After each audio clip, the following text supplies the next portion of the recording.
guys went to Alcatraz this morning, and they all made it off the island. Good. No one had to swim back. And then we had practice, our normal Thursday practice, which was good.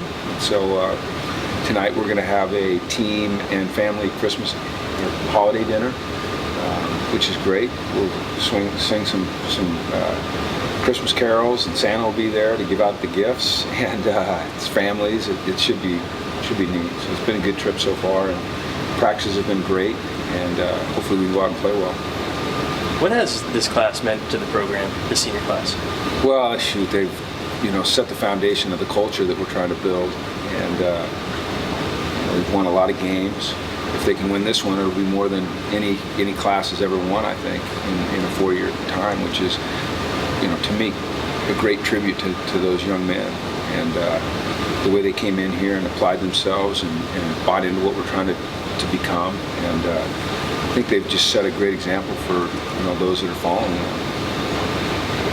Does it change anything having a bowl game that's kind of closer to home, or have families around a little bit more that are in the Bay Area? Well, I think, I don't know if everyone's family is here, but I think most of the kids have their families here, and so I think that's fantastic for them. It's hard to be away on the holidays. You guys know that. You're away. And so to be able, like tonight, to gather and have their families there with them, and I've seen a lot of the moms in the lobby and ask me about when their kids can open presents, and it kind of makes you realize that you're still dealing with kids, 17, 18, 19, 20-year-olds. Sometimes they put the armor on and the helmet on, and we look at them and say they're men, but a lot of these guys are just kids still. These moms and dads are worried about them opening presents on Christmas Day, so it keeps it in perspective. So which coach was going to be Santa? Is that Clem? What are we talking about? Well, the way you could maybe be Santa. I could maybe do it. Yeah, you could lighten that beard up a little bit. It's already getting late. No, we actually have a Santa and an elf, so yeah, it'll be fun. With it being the holidays, is there anything you say to them to get them kind of turn around and focus on the game the next day?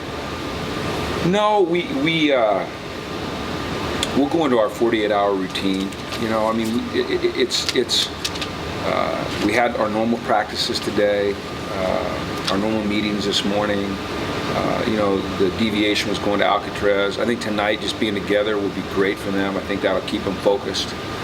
And then tomorrow is very, very normal for us. I know it's Christmas Day, and it's unfortunate, but it's the day before a game, and so we've got to get into our routine, and that's what we'll do.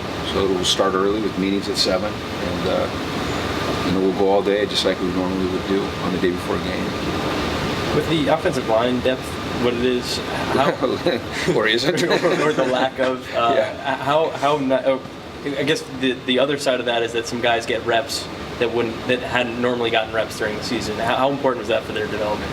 Well, I kind of said all week that I'm worried more about this game than anyone's development, but it's inevitable that there's going to be a guy or two that play that spot that, if Kenny doesn't go, that will get some work that they haven't gotten in the past, and it's against two really good defensive linemen, two really great interior defensive linemen. So we'll have our hands full, but I think in the long run it helps you. But really what I'm more concerned about is Saturday, not the long run. How's Pawasi developed in his couple years in the program now? Well, he's done well. Just unfortunate this year he had the hand injury that set him back. He missed probably 8 to 10 weeks when he couldn't practice at all, after the surgery. So he's been back for a few weeks and he's done well, but he's made a lot of strides. It was, he's really coming along, and then when he had that injury, that set him back. It's the best reps you can get, the most experience you get is in games, and he hasn't been able to get a lot of that. With just 1 or 2 days left, where have you seen Josh take the biggest steps in his first year? A lot of areas, but I think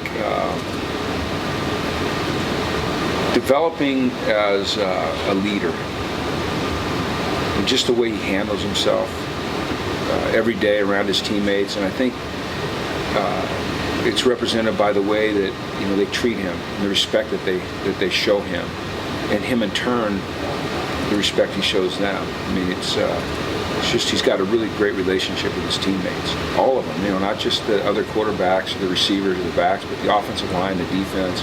He seems to be very well liked and very well respected. And I don't think that's easy for a true freshman with all the accolades that he's got. You know, sometimes that might alienate them from their teammates, and in no way has it, because he's very gracious. You know, he thinks about the team, he thinks about his teammates, and if you hear him talk, he talks about his team and his teammates more than he ever talks about himself. And I think the players recognize that and they appreciate it. And so that's an off-the-field thing. Mm-hmm. On the field, just as a decision maker, you know, I think every time you take a snap, whether it's a good snap or a bad snap, you have an opportunity to learn from it. I think Josh, you know, he puts the effort and the time into learning from, you know, what's happening during practice or during games.